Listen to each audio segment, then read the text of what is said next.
Hey guys, sorry, it's been a pretty long time since I've uploaded a video. I was actually going to upload this video that I'm getting ready to show for a long time now. I filmed it about 2 months ago, but been having a lot of troubles with my software, the people helping me film and getting stuff set up, and I wanted to wait rather than lying on my channel saying, yeah, I'll have a video in a week or 4 days or, I figured I'd just get it to where I can have a few videos in the bag and so that I can bring you guys the most content in the most consistent way possible. Thank you guys for holding out on me, and we'll get you started on the video.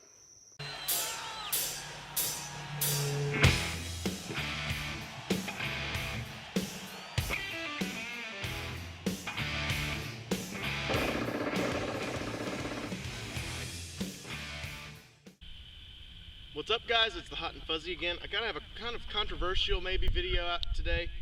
A lot of people have asked me on my channel, is the 20 gauge shotgun good for home defense? Well, I'm here to answer that today. And also I'm going to shoot two birds with one stone. I'm also going to be using bird shot. This is Remington 20 gauge bird shot. It says advertised velocity 1225 feet per second. This is 7.5 shot. And we're going to do some home defense stuff. We're going to do shooting through some drywall. And I'm going to compare this to a high-powered rifle. So let's get started. The first thing I have set up right now, we have a water jug, it's an antifreeze jug full of water, and I'm going to shoot that as a control from about 10 feet away, and we're going to see just what this round does to it.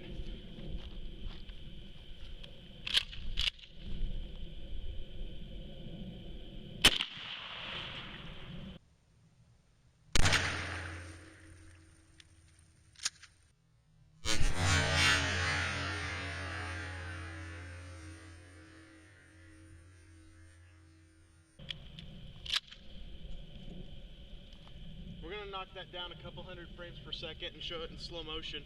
But as you can see, it has a considerable amount of power. I mean, it's a pretty powerful shotgun. It has a lot of the same power as a 12 gauge. And you can see it just penetrated through that jug with ease, especially with a full choke. But a lot of people are concerned about over-penetration, and that's what we're going to be looking at next. Okay, so the first thing we're going to touch on here, this is a Mosin Nagant rifle. This is on loan to me from a good friend of mine. It fires a 7.62x54R round. I realize this isn't a shotgun, but I'm using this is to give an example of over-penetration. We're going to be shooting through our wall here. It's 2 sheets of drywall with insulation in the middle. I'm just going to show what over-penetration looks like. Over-penetration is when you miss your intended target and it hits a wall and it goes through and could injure somebody in the room. And this round is comparable to something like a .308 or a .30-06. And this, in theory, it could be very dangerous when going through a wall, and I'm going to demonstrate that right now.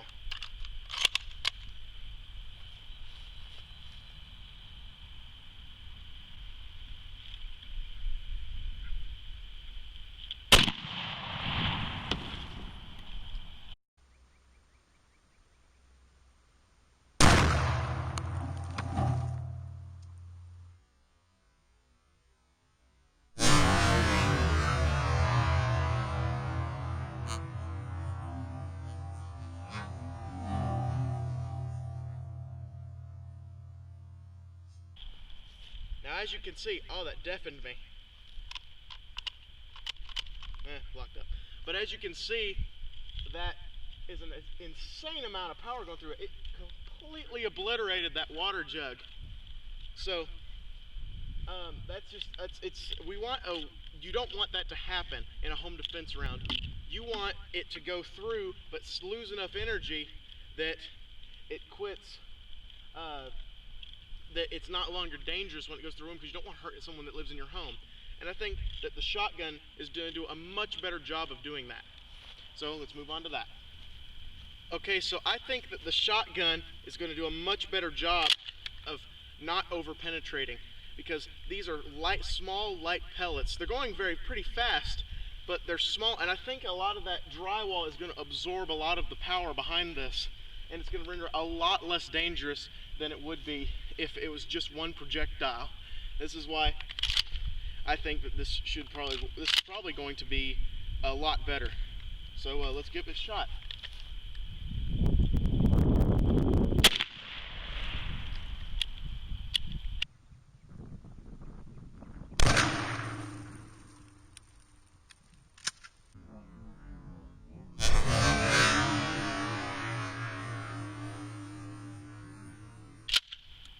I can tell from here, that did punch through, and I see some water, but I think that was a lot less severe than with the high-powered rifle. So let's take a look. Alright, so let's survey the damage here. That's the entry hole. Of course we have that, we're pretty close up, you know, it's gonna be a small hole. Now the exit hole is quite a bit larger. I think some of those pellets may have slowed down quite a bit in there, because if you look at our target here, it's a lot more like concaved. It looks like they spread out a whole bunch. If you look, there are pellets all up in here. And it looks like the wad went out, but I don't see hardly any pellet holes on the other side, which leads me to believe that slowed down quite a bit, and that is a considerable amount of power lost after it went through that wall. And compared with the control, they almost all went through. So you can see that this did a lot better as far as over-penetrating, and this is why I think the 20 gauge is a very good home defense round. Okay guys, so the reason I did this video, a lot of people were talking, you know, in the forums, in my comments on my other videos, asking, you know, is the 20 gauge good for home defense? Is the birdshot underwhelming? And you know, a lot of people go on the internet and they make videos, they say birdshot is very underpowered, but as you can see by what I've done here this afternoon, it really has a lot of power. I mean, it's penetrating inches of water and still having enough energy to keep on going. And it really is a powerful round. And what I've shown here this afternoon also, once it goes through a wall, it's not being as dangerous as like high-powered rifle rounds. You saw, there wasn't even anything really left to recover from when I shot it with the Mosin Nagant, because it went clean through that wall, and then it hit that jug and it was just obliterated. It vaporized it pretty much. I mean, it's a ridiculous amount of power going through that wall. And you know, you got your kid in the next room. If you got a family member in the next room, they could hit them and seriously injure them or kill them. And that birdshot is slowing down enough that